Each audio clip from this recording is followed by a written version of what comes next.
다음에 사유재산권은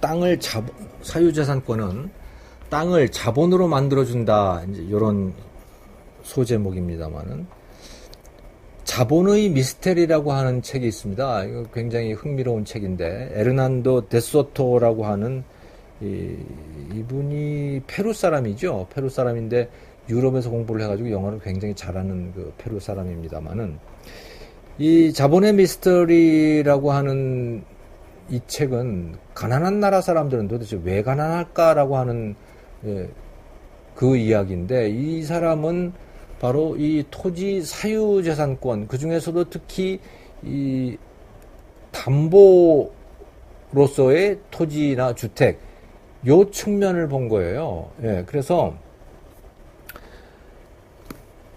후진국, 이 사람은 이제 이집트라든가 뭐 페루라든가 이런 나라들을 봤는데, 그 나라들, 여러분 TV 같은 데서 이 나라들의 도시의 그 풍경들을 보시면 굉장히 이 학고방 같은 그런 판자촌 같은 그런 그 조그만 집들이 막 다닥다닥 붙어 있는 거, 이런 것들을 많이 보셨을 겁니다. 근데 만약에 그것이 온전한 재산이었다면, 아무리 그 개딱지 같은 집이라고 하더라도 그것이 온전한 재산이었다면 그 재산을 담보로 해가지고 그 가난한 나라 사람들이 그것을 담보로 해서 자본을 빌려서 그것으로 가게를 차려가지고 그 가난을 탈출할 수 있는 가능성이 굉장히 높았을 것이다 라는 거예요. 그런데 이게 그렇지가 못하더라라고 하는 것이죠. 그냥 그거는 불법 상태로 계속 있는 거예요. 우리나라도 옛날에 저 달동네의, 지금은 다 재개발이 돼가지고서는 이제 아파트가 됐습니다만은, 달동네의 그 판자촌이 다 불법 상태였거든요.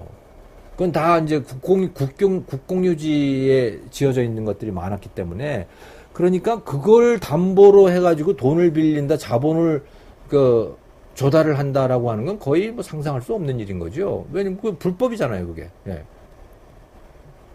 그러니까 이 에르난도 데소토가 얘기했던 거는, 야, 그 넓은 땅이 다 국공유지인데 그걸 왜 그렇게 불법인 상태로 방치를 하느냐, 그거를 거길 그 불법 가옥을 갖고 있는 그 사람들에게 불화를 해주든지, 아니면 애초부터 그냥 그 국공유지를 통째로 잘라가지고 그걸 분할을 해서 민간 일반 시민들에게 불화를, 뭐 공개 입찰을 통해서 불화를 한다면 그것들이 굉장한 자본화가 될 것이다. 똑같은 땅이라고 하더라도, 똑같은 집이라고 하더라도 자본으로서 얼마든지 활용이 될 수 있는데, 그걸 안 하고 있으니 그 가난한 사람들이 가난을 탈출할 수 있는 기회도 없는 거 아니냐, 이제 이런 이야기를 하는 거죠. 그래서 그렇게 불법 점유되어 있는 국공유지, 또 그 많은 국공유지들을 다 민간에게 불화를 해라. 그러면 그게 경제성장을 촉진할 수 있는 기반이 될 것이다. 이제 이런 이야기를 합니다.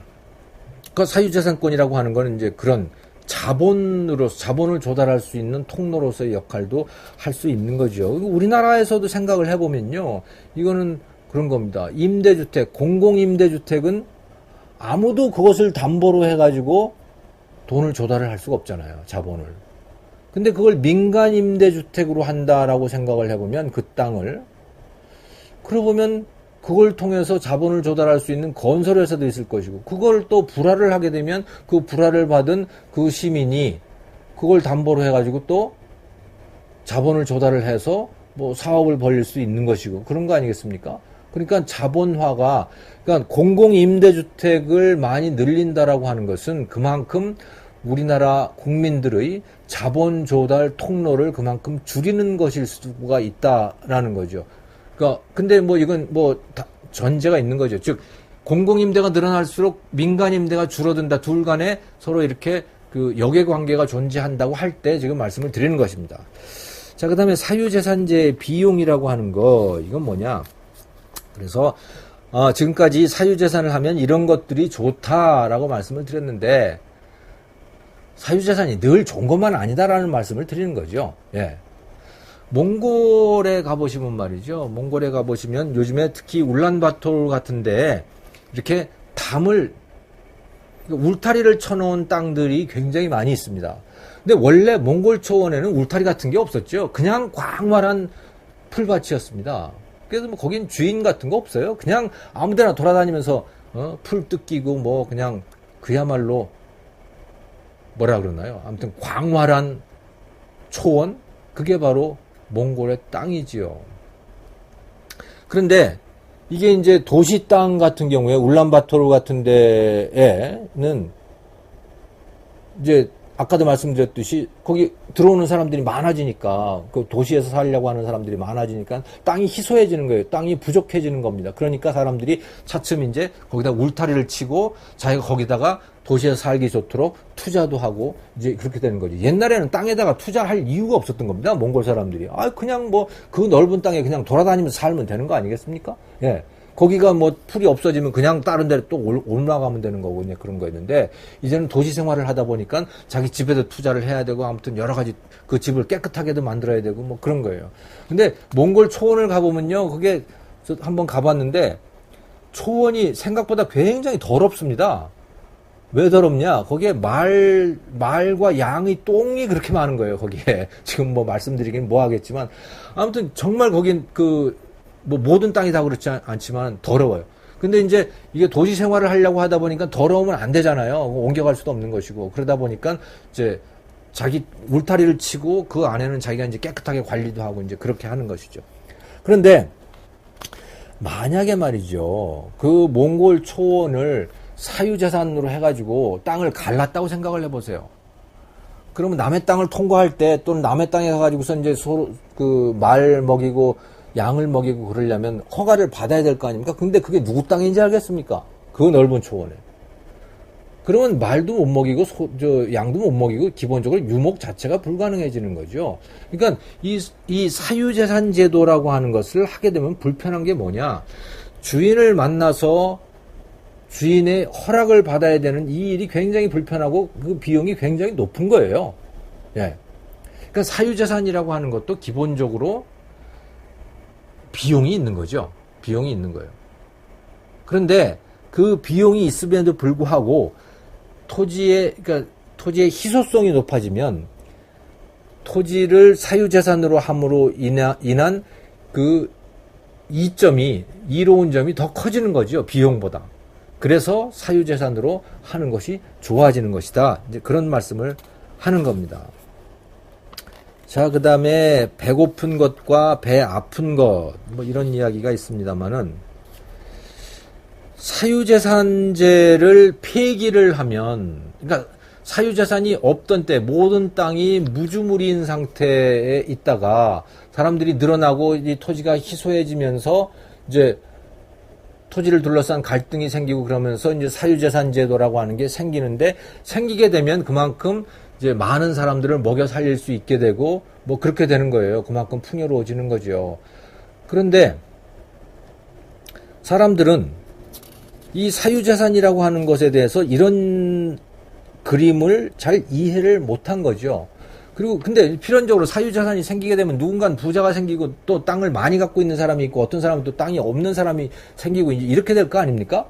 이제 이게 마음에 안 드는 거예요. 그래서 이제 뒤집어 엎고 싶은 거죠. 누구나 다. 그러니까 많은 사람들이 자꾸 뒤집어 엎고 싶어 하는 거예요. 그래서 어떤 새로운 정부가 들어서면 토지 소유제에 대해서 손을 대고 싶어 하는 겁니다. 그래서 토지 국유화를 하는 데들도 많아지고 특히 사회주의 정부들이 그렇게 된 거예요. 그래서 이제 그 다음에 사유재산을 버린 곳, 재앙이 있을진저 하는 여기에는 그런 이야기들이 많이 나옵니다. 특히 이제 아프리카 같은 나라들인데, 아프리카가 식민 지배를 받았잖아요. 서양 나라들의. 식민 지배를 받으면서 이제 과거에는 피지와 같은 그런 형태의 원시적인 그 소유 형태로 있다가 식민지 정부가 들어서면서 거기에 사유재산이 들어오는 거죠. 사유재산이 들어오면서 생산력이 높아지는 거예요. 그러면서 이제 그 인구도 늘어나게 되는 거죠. 원래 식민지 정부 이전 상태보다 인구가 폭발적으로 늘어납니다. 아프리카 나라들이 뭐 남아프리카 공화국도 그렇고 탄자니아도 그렇고 뭐 다 그런 거예요. 그렇다고 해서 제가 식민지를 잘했다고 하는 얘기를 하는 것이 아니고 아무튼 식민지가 들어오면서 선진적인 소유제도라든가 법률이라든가 이런 게 등장을 하게 되고 그것은 이제 사유재산 제도를 같이 끌고 들어오게 되는데 그 사유재산 제도로 인해 가지고 생산력이 높아지는 거예요. 그러면서 더 많은 인구들을 먹여 살릴 수 있게 되는 거고 인구가 늘어나게 되는 거죠. 네. 이것은 뭐 우리도 마찬가지였습니다. 일제강점기 때 인구가 늘어나게 되는 거죠. 불편한 진실이긴 하지만 사실입니다. 자, 그런데 이 아프리카 원주민, 아프리카 사람들의 입장에서 보면 이 서양의 지배자들이 제국주의자들이 갖고 들어온 이 사유재산 제도가 마음에 안 드는 거예요. 그래서 이제 식민지로부터 독립을 해서 자기들의 공화국을 만들 때는 10중 8구는 사유재산 제도를 폐기를 해버린 겁니다. 그래서 가나가 그랬고, 뭐 탄자니아가 그랬고, 무슨 그러니까 우간다가 그랬고, 뭐 아무튼 그 아프리카의 많은 나라들이 이렇게 그 사유재산 제도에다가 식민지에서 독립을 하면서 국유로 협동농장 방식으로 다 이렇게 바뀌어간 거죠. 예. 우리나라도 그랬던 거 아닙니까? 사실은 우리나라도 많은 사람들이 이것을 그 협동농장으로 만들기를 국유화하기를 원했어요. 그래서 김일성은 그렇게 한 거 아니에요. 그렇게 보면 이승만이라고 하는 사람이 참 특이한 이승만 대통령이 참 특이한 사람이었던 거죠. 왜? 이걸 국유화를 안 시켜버리고 그냥 쪼개서 완전한 사유재산으로 만들어 버렸던 거예요. 예. 이것은 굉장히 특별한 접근법인데 아무튼 간에 아프리카 국가들은 대부분의 나라가 토지 국유화를 하고 집단 농장으로 바꾸고 이렇게 했던 거예요. 그랬더니 그 이전에 탄자니아 같은 나라는 뭐 대부분 다 식량 수출국이었거든요. 1차 상품을 다 수출하던 그런 나라였는데 생산성이 떨어져 가지고요. 그래서 사람들이 굶어 죽고 식량을 수입하고 이런 나라들을 바뀌어버린 거죠. 그러니까 이 사유재산이라고 하는 게 얼마나 그 생산성을 높이는가, 또 국유화라든가 주인이 없는 상태가 얼마나 생산성을 떨어뜨리는가라고 하는 거, 그런 걸 이제 여기서 말씀을 드리고 있는 겁니다. 그래서 여기는 이제 그 다음에 마지막 부분에는 모택동의 대약진 운동, 1958년부터 시작된 이 대약진 운동 때 거의 뭐 사유재산이라는 건 완전히 없애버렸죠. 그리고 이제 다 인민공사라고 하는 걸로 이제 다 통합을 해가지고 그 협동농장에서 생산된 거는 다 공동 분배를 했는데 그러다 보니까 생산성이 떨어져가지고 3천만 명이 굶어 죽었다. 뭐 이런 이야기도 여기서 이제 여러분들께 말씀을 드리는 겁니다. 자, 그러면 사유재산이 없는 상태에서는 왜 사람들이 이렇게 굶어 죽느냐? 왜 공유주의 비극이 계속해서 나타나느냐라는 거예요. 이거는 인간이 뼛속까지 유전자까지 이기적이기 때문에 그렇습니다. 이기적인 유전자라고 하는 리처드 도킨스라고 하는 사람이 쓴 그 이기적 유전자라고 하는 게 있잖아요. 그 얘기는 뭡니까? 인간의 그 이기심이라고 하는 건 유전자부터 그런 거 아니겠어요? 예. 이건 안 바꿔진다라는 거예요. 아무리 국유제를 하고 아무리 협동농장을 하고 세상 없는 뭐를 하더라도 인간의 이기심은 바뀌질 않더라는 거죠. 그러면 사유재산제는 뭐냐? 그 인간의 이기심을 좀 사회적으로 유용하게 활용을 해보자라고 하는 거죠. 그러니까 인간은 어차피 이기적이다. 어차피 이기적이다. 국유재산 또는 뭡니까? 협동, 무주물, 그러니까 그 공유재산 이런 걸로 놔두게 되면 이기적인 인간의 이기심이 어쩔 수 없는 그 이기심이 그거를 굉장히 파괴적인 방향으로 활용을 하더라라고 하는 거예요. 그런데 그걸 사유재산으로 만들어 놓게 되면 어떻게 되느냐? 그거 자기 거니까 굉장히 아끼고 생산적으로 활용을 하고 남들한테 빌려주고 남들한테 돈을 받기 위해서라도 그 생산력을 최대한으로 높이게 되더라라는 것이죠. 그래서 사유재산제라고 하는 건 왜 필요하냐? 인간이 이기적이기 때문에 필요하다라는 거예요. 우리는 반대로 생각하지 않아요? 인간이 이기적이기 때문에 사유재산제는 안 된다고 생각을 합니다. 인간이 이기적이기 때문에 국유제로 또는 공유제로 해야 된다. 그러면 인간이 이기심이 없어질 것 같은 거예요.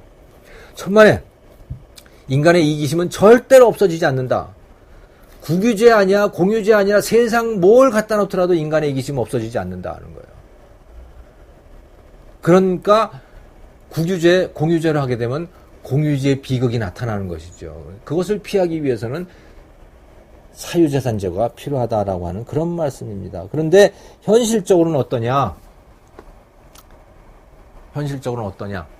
그 반대로 가더라. 인간이 이기적이기 때문에 부족할수록 사유재산제로 해야 되는데 부족할수록 이거를 국가가 통제하려고 하고 국가가 배급제로 가려고 하고 국가가 가격을 통제하려고 하고 이러는 거지. 예를 들어서 그건 미국도 마찬가지입니다만은 지진이 났어요. 지진이 나가지고선 집들이 다 파괴가 됐습니다. 샌프란시스코 지진이 1906년에도 났고 1946년에도 났습니다. 그래서 밀턴 프리드만과 조지 시글러라고 하는 이 시카고 대학의 두 교수가 이제 조사를 해본 거죠.